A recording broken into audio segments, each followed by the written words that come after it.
Welcome back, legends. I hope you're all amazing. I hope you've had a fantastic week. It's time for another installment of Friday Q&A. To everybody who submitted a question for this week's video, I thank you all. I'm going to do my best to get through all of those questions. If you have a question you would like me to answer, put it in the comments section below.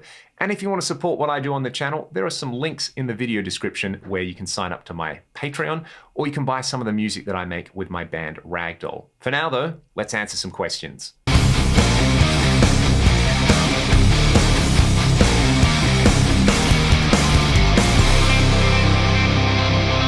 Parker guitars. If you asked me this question when I was a teenager, I would have said, oh my God, that's the ugliest thing I've ever seen in the world. I totally did not get it. I had never heard a Parker. I had never played a Parker. I didn't realize what they were made out of, or that you could have all sorts of cool extra hardware options on them.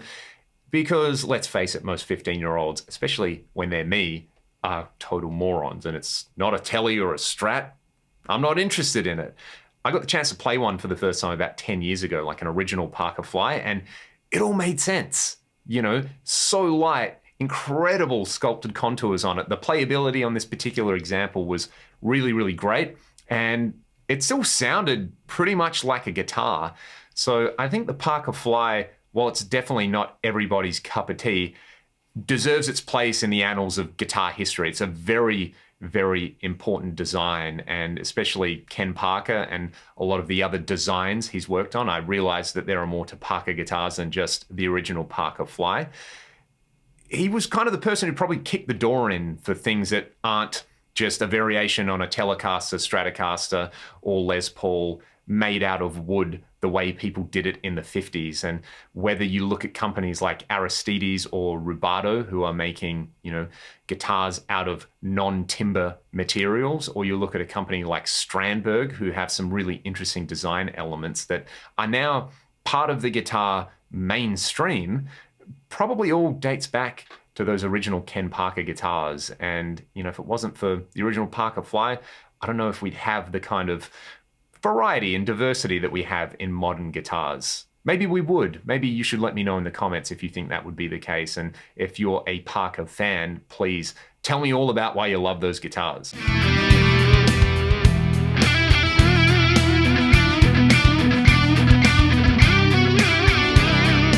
If I had to just go with one speaker out of a G12H, a Vintage 30, and a Greenback, which one would I choose? I would not be able to choose, to be honest, because I love all of those speakers and they all do different things. You know, most of the demos you hear on the channel, probably for the last 2 years, I would say I've been using my Marshall cab with Greenbacks. I actually shot an impulse response of that, and that lives in my FM3, FM9, and Axe-FX 3. So all the videos that you hear with those units, and anyone who's been able to come to our live shows recently, is hearing the sound of me filtered through distortion and Greenbacks. Having said that, nearly all the ragdoll recordings out there were recorded with Vintage 30s, and I love the way those sound.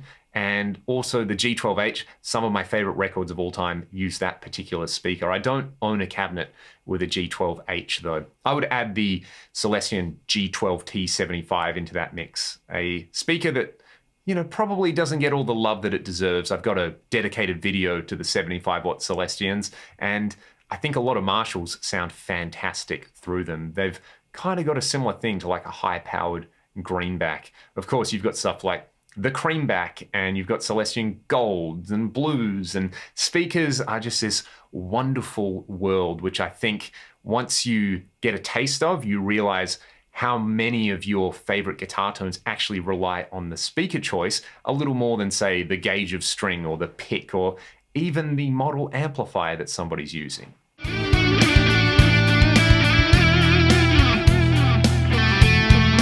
What's my opinion on running a modeler through a tube power amp?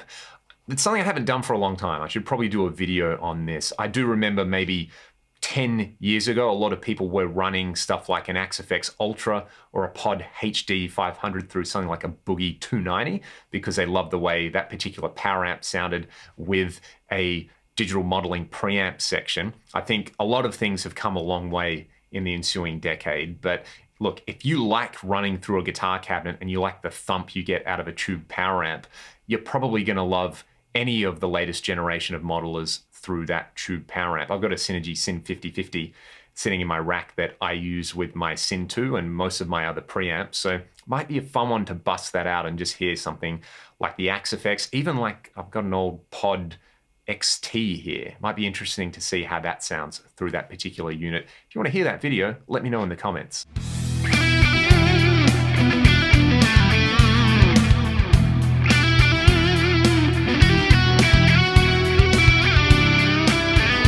The comfiest neck on all the guitars that I own.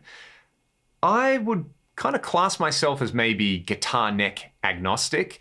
I'm kind of lucky that I have maybe slightly larger than average hands. So whether it's like a 58 Les Paul neck or it's an Ibanez Wizard, I don't really have a lot of problems getting around it in terms of stretching. I know that's definitely not the case for people who just have different hands. After all, the hands are our main interface with the wonderful instrument we call the guitar. So yeah, I'm not that obsessed with like, you know, is it a C profile or a D profile or anything like that. Having said that, fingerboard radius, I'm a little bit more into because I like to do really big bends and I like big frets and, you know, I like being able to play all the way up and down the neck really, really fast all the time, just like John Sykes, because who doesn't want to try to be John Sykes? So I often just think about the main guitar that I play, which is my PRS SC245. I love the neck on that. I have no idea what type of profile it has. People ask me all the time and I just go, I don't know, it feels good though. My Hamer Standard has quite a chunky neck, but it's a very, very comfortable neck. I would say that I might lean more towards, you know, slightly chunkier necks, like the Ibanez Wizard necks are really, really easy to play, but I don't know, they just kind of don't do anything for me. They're one of those necks that isn't really there. But again, I'm neck agnostic. If a guitar is enjoyable to play, it's probably down to more than just the neck, for me anyway.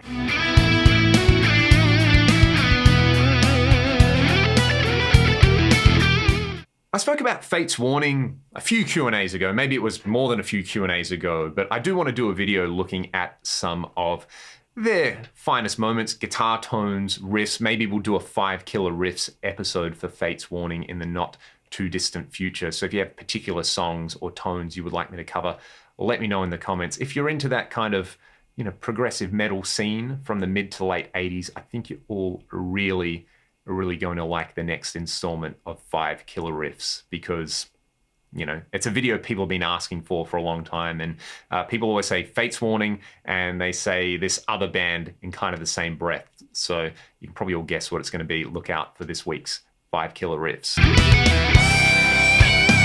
This is a fun little question. My all-time favorite players of a Les Paul, a Tele, a Strat, NSG, and a PRS. Ooh, this is a tricky one. Let's start with the big dog first, the Stratocaster. Who's my favorite Strat player? You know, so many people have played Strats. It's basically probably what people who don't play guitar think every single guitar looks like.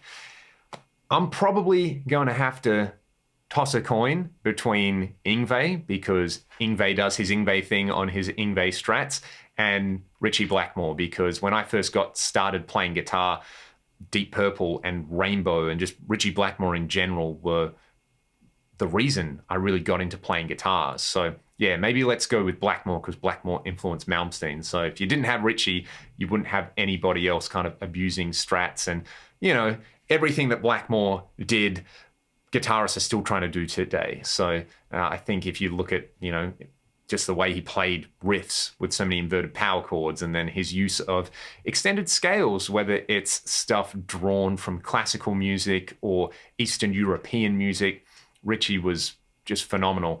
My favorite Tele player is a little bit easier though. I'm gonna have to go with Danny Gatton, because Danny Gatton to me is just the ultimate American sounding guitar player, the way Danny wove together so many different styles of music rather effortlessly, and was an incredibly humble person as well. If you haven't seen their instructional VHS from back in the day, it's just a beautiful thing. It feels like Danny just kind of rocked up, sat on your couch, picked up a guitar and went, how do you do a few things on here? So yeah, Danny Gatton right up there. So many amazing styles woven into one. Roy Buchanan probably a very close second when it comes to Telecaster players.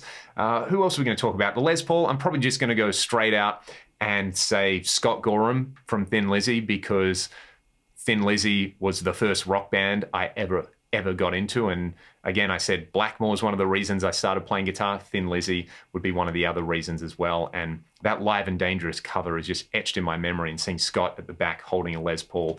And of course, you know, you can add Robbo and you can add Gary Moore to that conversation about iconic Les Paul players. We talked about the Telly and the Les Paul, and Jimmy Page probably applies to both of those as well. The SG, there's only one person you have to talk about if you're an Australian with an SG. It's Angus Young. Next question, favorite PRS player. That's interesting, because one thing that always gets kind of trotted out when someone's got a new PRS and they're like, oh my God, I got a new PRS, how great. And people are like, oh, well, how many iconic players play a PRS? And you say Carlos Santana and they go, oh yeah, I think you got a point. But let's just throw Mark Tremonti in there, because you know, when I look at the Tremonti signature PRS, I go, yeah, that's basically what I would want on a signature PRS. And, you know, Mark's such an amazing player and songwriter, and probably going to go and listen to Alter Bridge Fortress after this, because there's so many amazing songs on that record. Great question.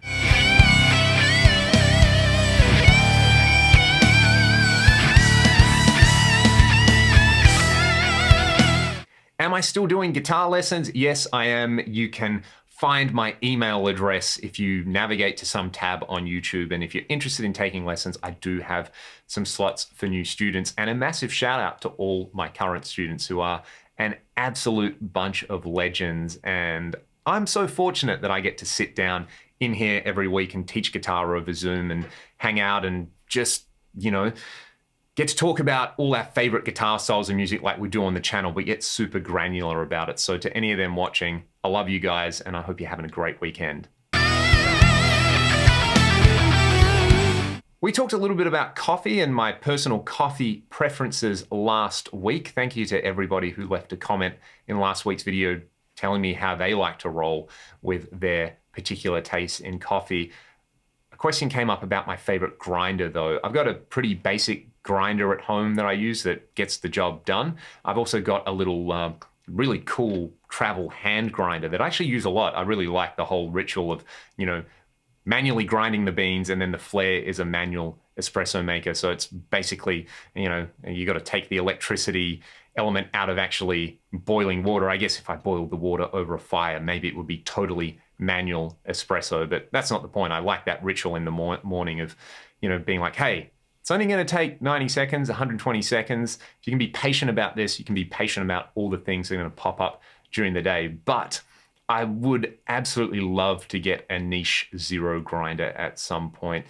One of my buddies recently got one, and I was a little bit envious of them. So shout out to Kev, and I hope you're making good use of that niche because it looks amazing.